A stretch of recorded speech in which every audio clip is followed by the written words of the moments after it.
Boa noite, queridos irmãos, irmãs. Estamos novamente aqui nesse espaço da Voz da Redenção para realizar o nosso Evangelho no Lar. E contamos, como sempre, a presença da Carmen. Boa noite, Carmen. Boa noite, Sandra. Boa noite a todos. Bem-vindos. Então, assim, nós estamos no dia 27 de junho de 2024. Hoje continuaremos com as nossas reflexões acerca do Evangelho, capítulo número 14, honra teu pai e tua mãe.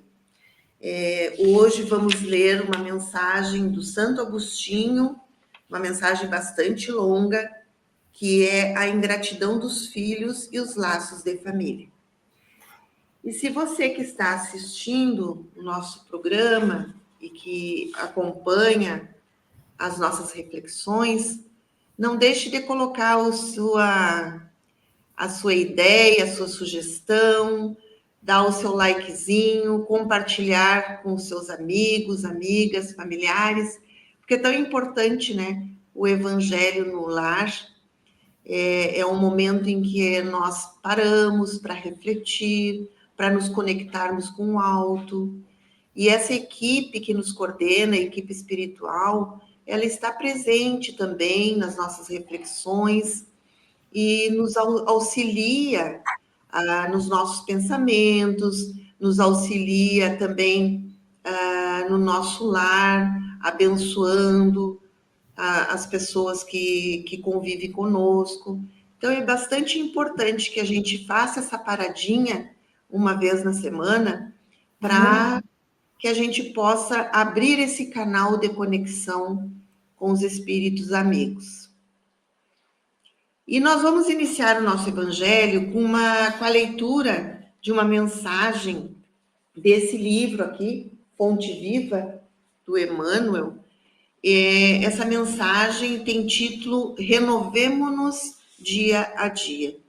Com essa mensagem, a gente pretende que todos nós possamos nos harmonizar, nos conectarmos com o bem, né? E irmos facilitando, assim, a nossa sintonia com o alto. E ela diz assim: não adianta a transformação aparente da nossa personalidade na feição exterior. Mais títulos, mais recursos financeiros, mais possibilidades de conforto e maiores considerações sociais podem ser simples agravo de responsabilidade. Renovemo-nos por dentro. É preciso avançar no conhecimento superior, ainda mesmo que a marcha nos custe suor e lágrimas. Aceitar os problemas do mundo e superá-los, a força de nosso trabalho e de nossa serenidade, é a fórmula justa de aquisição do discernimento. Dor e sacrifício, aflição e amargura são processos de sublimação que o mundo maior nos oferece, a fim de que a nossa visão espiritual seja acrescentada. Facilidades materiais costumam estagnar-nos a mente, quando não sabemos vencer os perigos fascinantes das vantagens terrestres.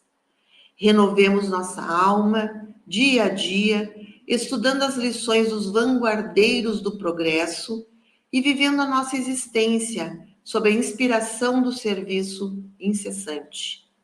Apliquemo-nos à construção da vida equilibrada, onde estivermos, mas não nos esqueçamos de que, somente pela execução de nossos deveres, na concretização do bem, alcançaremos a compreensão da vida e, com ela, o conhecimento da perfeita vontade de Deus a nosso respeito.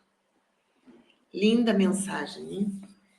Então, com essa mensagem, nós iniciamos o nosso Evangelho no Ar, agradecendo os espíritos amigos que estão presentes e também agradecendo aqueles que convivem conosco no nosso dia a dia, tanto encarnados quanto desencarnados, e oxalá que nós possamos aprender juntos, né, Carmen? Então vamos iniciar? Sim, vamos iniciar, vamos dar continuidade, então, à ingratidão dos filhos e os laços de família, instruções dos espíritos. Finalmente, após alguns anos de meditações e de preces, o espírito aproveita-se de um corpo que se prepara na família de quem detestou e pede aos espíritos encarregados de transmitirem as ordens superiores para cumprir na Terra os destinos desse corpo que acaba de se formar. Qual será, então, sua conduta nessa família? Dependerá da maior ou menor resistência de suas boas resoluções. O incessante contato com seres que o odiou é uma prova terrível, sobre a qual ele às vezes sucumbe, se sua vontade não é suficientemente forte. Assim, conforme seja levado pela boa ou pela má resolução, ele será amigo ou inimigo daqueles entre os quais foi chamado a viver. Por aí se explicam estes ódios, essas repulsas instintivas que se notam em certos filhos e que nenhum ato anterior parece justificar. Com efeito, nada nesta existência poderia ter provocado essa antipatia. Para dar conta disso, é preciso voltar o olhar para o passado. Ó espíritas, compreendei hoje o grande papel da humanidade. Compreendei que, quando produz um corpo, a alma que nele encarna vem do espaço para progredir. Conhecei vossos deveres e colocai todo o vosso amor em reaproximar essa alma de Deus. Esta é a missão que vos foi confiada e da qual recebereis a recompensa, se a cumprirdes com fidelidade. Vossos cuidados e a educação que lhes darei ajudarão em seu aproveitamento e em seu bem-estar futuros. Pensai que, para cada pai e cada mãe, Deus perguntará: que fizestes do filho confiado à vossa guarda? Se ele ficou para trás por vossa falta, vosso castigo será vê-lo entre os espíritos sofredores, quando dependia de vós a felicidade dele.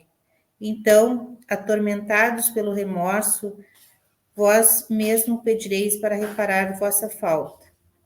Solicitareis uma nova encarnação para vós e para ele, na qual os cercarás de cuidados mais esclarecidos, e ele, cheio de reconhecimento, cerca-vos-á com seu amor.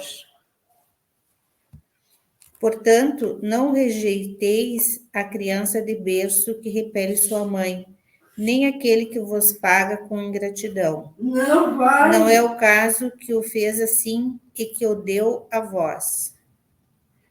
Uma intuição imperfeita do passado revela-se e daí julgais que um ou outro já odiou muito ou foi ofendido, e que um ou outro veio para perdoar ou para expiar.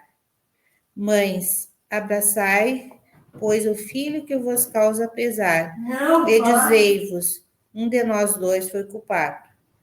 Merecei as alegrias divinas que Deus une à maternidade, ensinando a este filho que ele está na terra para aperfeiçoar-se, amar e bendizer. Mas ai, muito entre vós, em lugar de afastar pela educação os maus princípios inatos das existências anteriores, entretei e desenvolve esses mesmos princípios por culpa de uma fraqueza ou de um descuido. Mais tarde, o vosso coração, ulcerado pela ingratidão de vossos filhos, ser-vos-á já nesta vida, o começo da vossa expiação. A tarefa não é tão difícil quanto podereis crer. Ela não exige o saber do mundo.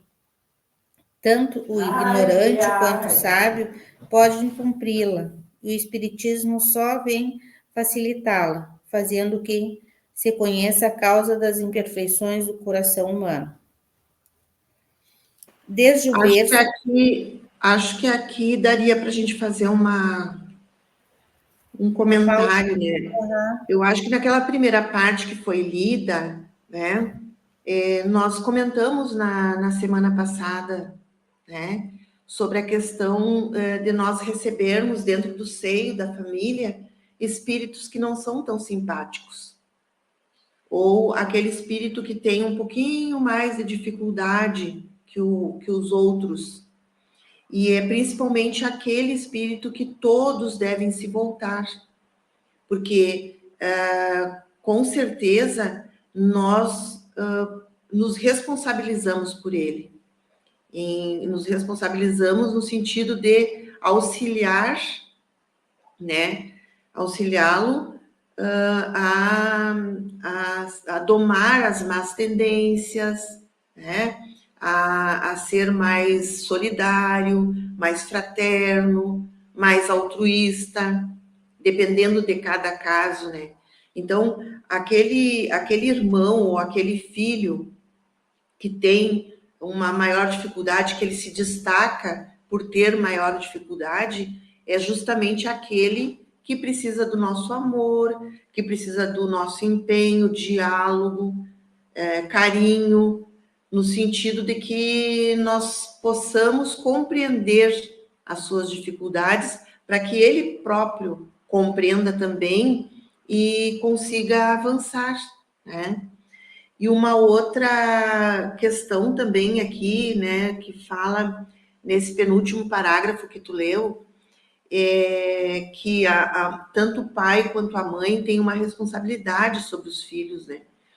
E especialmente esses que vêm com dificuldades por equívocos no passado, e muitas vezes, em nome do amor, o pai ou a mãe acabam negligenciando muitas atitudes desse filho, passando a mão por cima, fazendo que não vê, ou então não disciplinando na hora certa, no momento certo, né? Porque a educação, ela exige que a gente também diga não.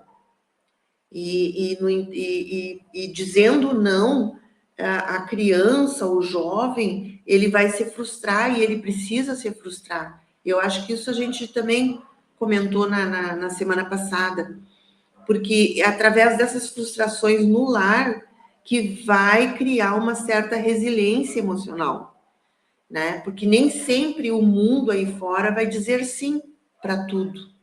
E aí, quando eles forem se deparar com as dificuldades do mundo externo, a família poderá, né, aquela frustração, aquela primeira frustração, poderá acontecer uma grande tragédia a partir dali, né? Aí está o mundo das drogas, a questão também do suicídio, né? A partir de uma depressão, enfim.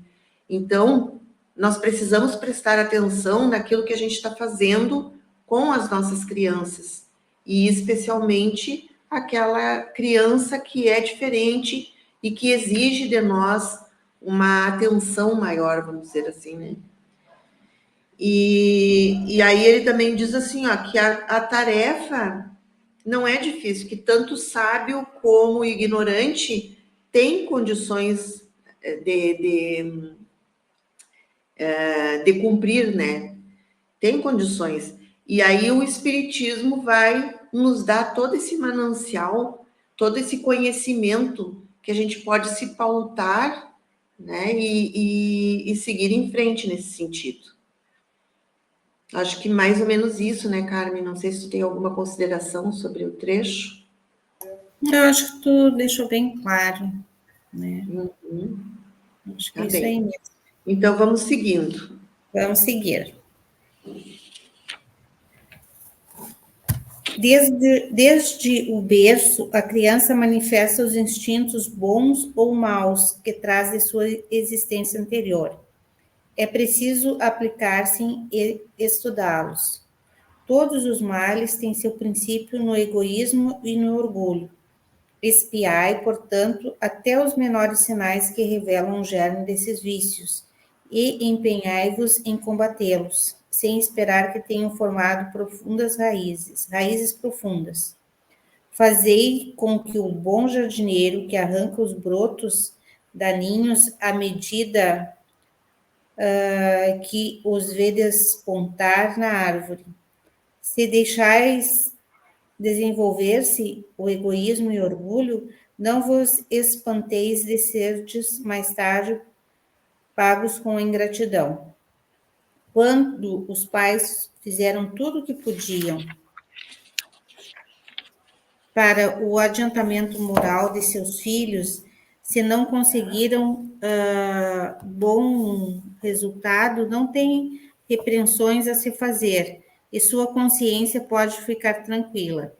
Mas, ao pesar natural que experimentam com o fracasso, os seus esforços, Deus lhe reservou uma imensa consolação, dando-lhes a certeza que isso é apenas um atraso e que lhes será permitido acabar numa outra existência a obra iniciada nesta, e que um dia o filho ingrato os recompensará com seu amor. Capítulo 8.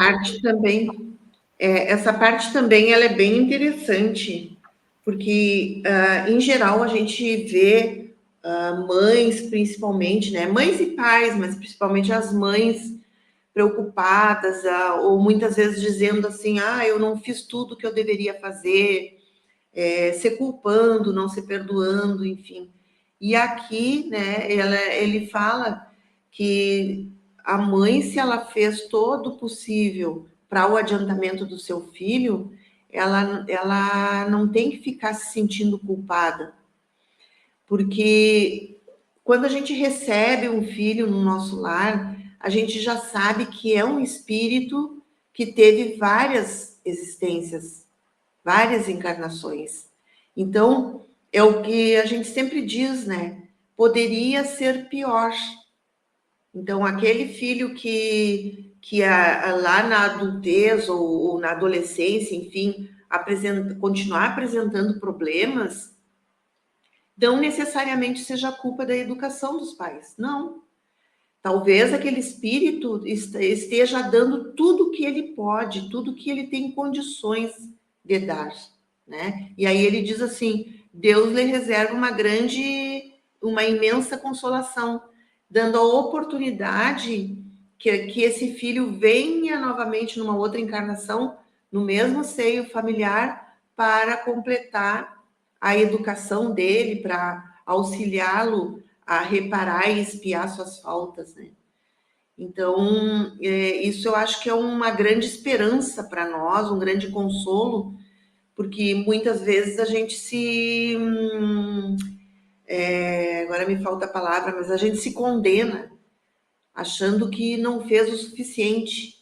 E aí é um martírio, né? Mas é um martírio muito rude, porque tu vê um filho, né, na adultez não cumprindo com aquele ritual, porque nós temos na nossa sociedade um ritual. O filho tem que estudar, depois fazer vestibular, ir para uma faculdade, se formar no tempo certo e já ir trabalhar e ter um bom emprego, e, enfim. Então, tem todo um ritual que a gente tem na nossa cabeça como um ritual de sucesso, né? Nós não temos um ritual das emoções, por exemplo, do ser em si. Como que esse ser tem que ser, o que ele já aprendeu, o quanto ele já cresceu emocionalmente, o quanto ele cresceu enquanto cidadão, né? Esse ritual a gente não leva muito a sério. Até porque a nossa sociedade só valoriza o ter. Então, eu preciso ter um filho que estude, que se forme, que tenha uma profissão e que tenha sucesso, né? Que case, tenha seu apartamento, a sua casa, o seu carro do ano, enfim. Então, a gente faz essa projeção nos filhos. E quando o filho não atende essa projeção nossa, a gente se frustra, né? E aí a gente acaba se culpando, pensando que não fez o suficiente. Não, fez sim. Só que ele tem as escolhas dele, ele é um espírito que é um indivíduo. Todos nós somos indivíduos, né? Somos separados uns dos outros. E nós vamos fazendo escolhas, e essas escolhas vão determinando o nosso futuro, né? Então, não tem que estar se culpando, né, Carmen? Sim, eu te escutando, Sandra, fiquei refletindo como é difícil desconstruir tudo isso, né, para aceitar o filho, o tempo do filho, se não deu aquilo, não aconteceu aquilo que a gente programou, né, de não se frustrar, como tu falou, de não se culpar, né? Então, como é complexo isso, né, dessa aceitação. É bem complexo. Hoje mesmo eu estava assistindo uma palestra muito boa, por sinal. 3 pessoas, era o Frutuoso e era o Sérgio Felipe de Oliveira e o Lucas Neves. O Lucas Neves falou muito sobre a questão do paradigma. A gente internalizou um paradigma e nós não conseguimos ver nada além desse paradigma, né? Então, até a mensagem final dele foi que a gente ressignifique, né? Quer dizer, que a gente consiga desconstruir tudo isso no nosso íntimo, no nosso psiquismo e ressignificar, né? Então, eu acho que a proposta da doutrina espírita, toda ela é essa, né? De desconstruir essas ilusões, essa fórmula do sucesso ditadas por essa sociedade capitalista, né? Desconstruir isso tudo e ressignificar, viver uma vida para a nossa construção interior, para a nossa melhoria interior. E o restante vai vir em consequência, né, das nossas ações, né? Então, é bem difícil aceitar, por exemplo, um filho que é diferente de todos os outros. Todos os outros, os filhos das minhas amigas são um sucesso, né? Estão trabalhando na empresa tal e tal e tal, e estão ganhando tal e tal e tal. E o meu filho, não, meu filho parou. Mas será que o filho parou mesmo? Ou será que os desafios que ele está enfrentando não estão servindo para a aprendizagem dele, para a melhoria dele interior? Então, a gente mudar o olhar, né? Mudar o nosso foco e olhar do outro lado o que que tem, das dificuldades, das dores, do não sucesso, né? Ditado pela norma social, né? Então, é isso que a gente tem dificuldade de desconstruir, né? Mas vamos em frente, então. É isso aí. Deus não dá uma prova acima das forças daquele que a pede. Ele só permite provas que possam ser cumpridas. Se não se consegue cumpri-las, não é a oportunidade que falta, mas a vontade. Pois quantos há que, em lugar de resistir às más influências, comprazem nelas? A estes estão reservados em existência posteriores choros e gemidos. Mas admirai a bondade de Deus, que nunca fecha a porta ao arrependimento. Chega o dia em que o culpado se cansa de sofrer, em que seu orgulho enfim é domado, e então Deus abre seus braços paternais ao filho pródigo, que se atira a seus pés. Duras provas, ouvi-me bem, quase sempre são um indício de um final de sofrimento e de um aperfeiçoamento do espírito, quando essas provas são aceitas com uma preparação para se chegar a Deus. E é importante, sobretudo neste momento supremo, não falhar por causa de lamentações, se não se quer perder o fruto das provas e ter a recomeçar, e ter de recomeçar. Em lugar de lamentar-vos, agradece a Deus que vos oferece a oportunidade de vencer, para vos dar o prêmio da vitória. E então, quando tiveres saído do turbilhão do mundo terreno e entrardes no mundo dos espíritos, aí sereis aclamados como soldado que sai vitorioso de um combate. Nesse parágrafo ele cita, né, a questão do filho pródigo. E não sei se todos conhecem, né, mas na verdade a parábola do filho pródigo é o rico, né, que distribuiu a sua riqueza em vida entre os dois filhos. E um filho pegou a parte dele e saiu para o mundo a gastar, né, fazer festa, enfim. E o outro não, o outro ficou ali junto do pai, né, trabalhando nos afazeres do local onde eles estavam. E quando aquele filho voltou todo estropiado, pobre, ele tinha gastado tudo, né? Ele voltou e o pai mandou fazer uma festa para o filho. E o outro ficou indignado, porque como assim? Ele sai de casa, gasta toda a fortuna que o pai, né, distribuiu, deu a ele, e o pai ainda faz uma festa quando ele chega de volta, né?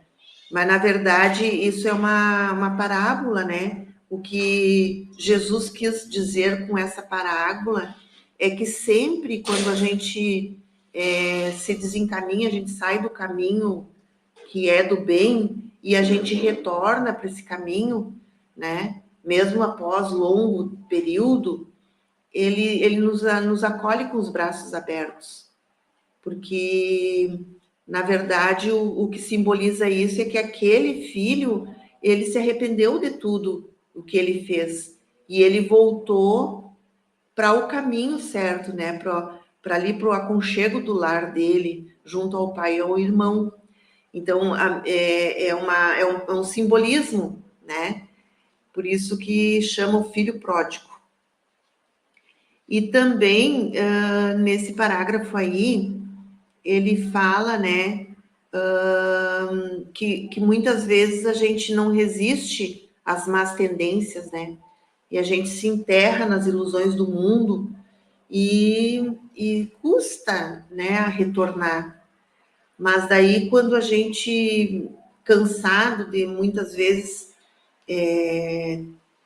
passar por dificuldades, dores, enfim, a gente retorna, né? A gente se arrepende daquilo que fez, das coisas dos erros que cometeu e retorna para o caminho correto, para o caminho certo, né? Então, e nesse sentido a gente é comparado com o filho pródigo da parábola. Acho que é mais ou menos por aí. É isso aí. E aí ele volta humildemente também, esse filho, né? Porque ele Sim, pensa que na casa do pai ele já estava passando fome, ele já estava passando privações, e que na casa do pai os empregados tinham uma boa alimentação, tinham um teto, e aí ele volta, talvez até por isso tudo que o pai fez essa festa, né? De ver o filho voltando para casa sim, humildemente, né? Ele sim. e talvez arrependido também, né, Sandra? Arrependido. É, Que é o que geralmente acontece com a gente. A exato. gente vai, quebra a cabeça, começa a ter dificuldades, dor, sofrimento, e aí a gente começa a pensar, bom, esse caminho aqui não me serve mais. É. Eu preciso retomar, né? Então a gente volta para a casa paterna, né? São Volta os nossos a gente vai voltar o nosso olhar novamente para a nossa espiritualidade, que é isso que a gente precisa, né? exato. Eu Mas acho eu que dá acho que tempo de terminar ou não dá? não dá. Vai ficar 2 parágrafozinhos, então, para a Uhum. próxima semana, né? Que nós já estamos no nosso horário. Fica 2 parágrafozinhos para terminar esse capítulo. E nós vamos iniciar o capítulo número 15, Fora da Caridade não há salvação. que é um capítulo bem bacana também. Sim. Aí.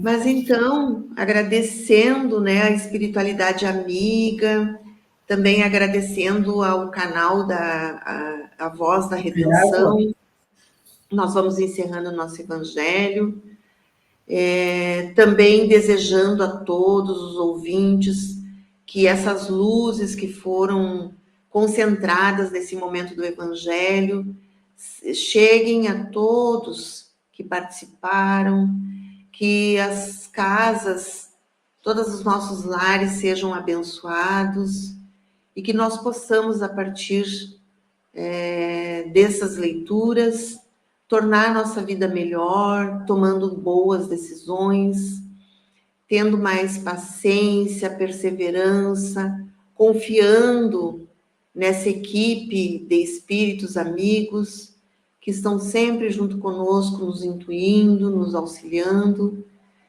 e que assim seja.